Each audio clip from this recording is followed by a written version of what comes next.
হলদিয়া থেকে এক লোহা চড়েছে, এখানে ছড়ি ঘুরাচ্ছে। এই হলদিয়ার লোহা চোর 2013 সালের 17ই মে বেলা 3:30টায় আমার সঙ্গে রাহুল গান্ধী কাছে গেছিল কংগ্রেস করে বলে হাত পা ধরতে। এখানকার তৃণমূলের বলে দিচ্ছি, তোমাদের নেতা হলদিয়ার লোহা চোর 2013 সাল 17ই মে বেলা 3:30টায় আমার সঙ্গে রাহুল গান্ধী কাছে গেছিল কংগ্রেস করে বলে ম্যানেজ করতে। চ্যালেঞ্জ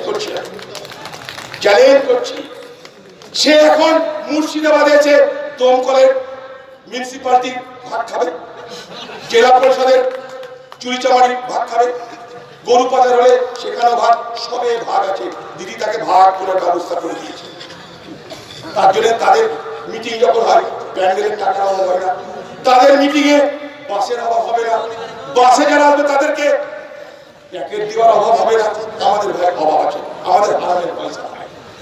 আপনারা চেঁচে এসছেন। আমি সেই তৃণমূলের নেতাকে বলতে চাই যে পরশুদিন এখানে বাতেলা করবে যে তোর বাপ কেন ভোট দেয়নি, তোর ভাই কেন ভোট দেয়নি, আগে তার জবাব দে দমকলের মানুষের কাছে।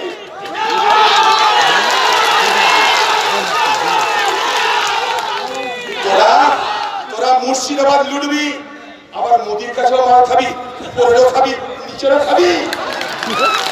কোন কারণে মোদির ভোটে তোমরা ভোট দাওনি? মোদির বিরুদ্ধে কত টাকা তোমরা খেয়েছো তার জবাব দাও আগে।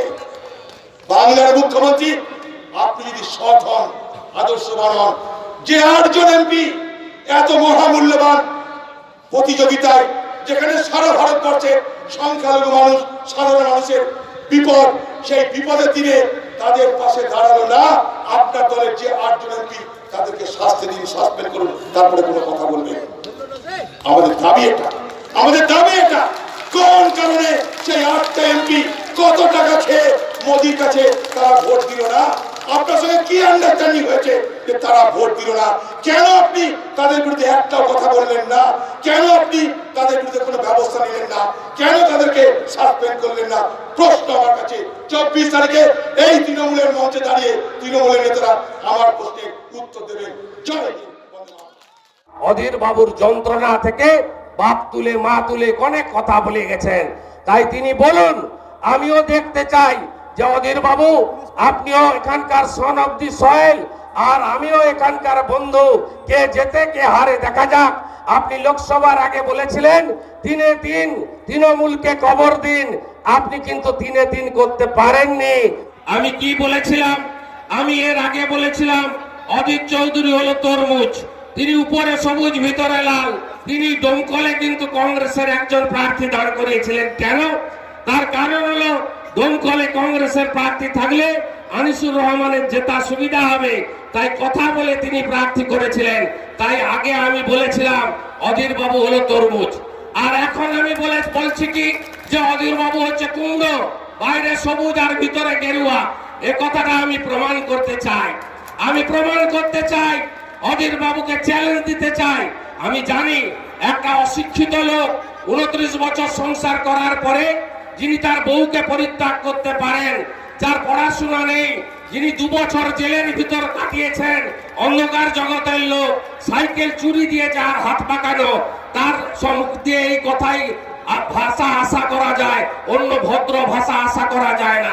আমার বাবা মা আমাকে শিখিয়েছেন যে কুকুর মানুষের পায়ে কামড়ায়, মানুষ কখনো কুকুরের পায়ে কামড়ায় না। এটা আমার বাবা মা আমাকে ভালো করে শিখিয়েছেন। আমি অধীর বাবুকে কি বলেছিলাম নবগ্রামে? গায়ে এত ফোসকা পড়লো কেন? ফোসকা পড়লো এই কারণে যে আপনারা জানেন যে অধীর বাবু গত লোকসভা ভোট থেকে বিজেপির সঙ্গে তিনি মিলে আছেন, বিজেপির সঙ্গে জোট বেঁধে আছেন। কেন এ কথা বলছি? গোটা পশ্চিমবঙ্গে 42টা আসনের মধ্যে 41টাতে ভারতীয় জনতা পার্টি এবারের নির্বাচনে তারা তাদের জামানত রক্ষা করতে পেরেছে। আর বহরমপুর কেন্দ্রে ভারতীয় জনতা পার্টির জামানত চলে গেছে। কেন? কারণ সেখানকার প্রার্থীটা ঠিক করে দিয়েছিলেন অধীর বাবু। বহরমপুরে যারা আরএসএস করেন, বিশ্ব হিন্দু পরিষদ করেন, বজরং দল করেন, তাদেরকে জিজ্ঞেস করবেন কোথায় ভোট দিয়েছে। তারা সব অধীর চৌধুরীকে ভোট দিয়েছে, অধীর চৌধুরীকে পোলিং এজেন্ট সাপ্লাই করেছে। আজকে বলুন তো, দুদিন ধরে গোলমাল কিছু কিছু জায়গায় ঘটেছে। আমরা অশান্তিকে সমর্থন করি না, আমরা রেল পুরানো বাস পুরানোকে সমর্থন করি না। অধীর বাবু তখন কোথায় ছিলেন? তিনি ছিলেন দিল্লিতে। যখন 4-5 দিন ধরে মানুষ বিভ্রান্ত উদ্ভ্রান্ত, তিনি দিল্লিতে ছিলেন। দিল্লিতে থাকার পরে তিনি এসেছেন, প্রথম কোথায় গেছেন? বেলডাঙ্গা স্টেশন পুড়ে গেছে, তিনি মোদী বাবুর প্রতিনিধি হয়ে স্টেশন দেখতে এসেছেন। রেজিনগর স্টেশন পুড়ে গেছে, স্টেশন দেখতে এসেছেন। আর সঙ্গে কারা?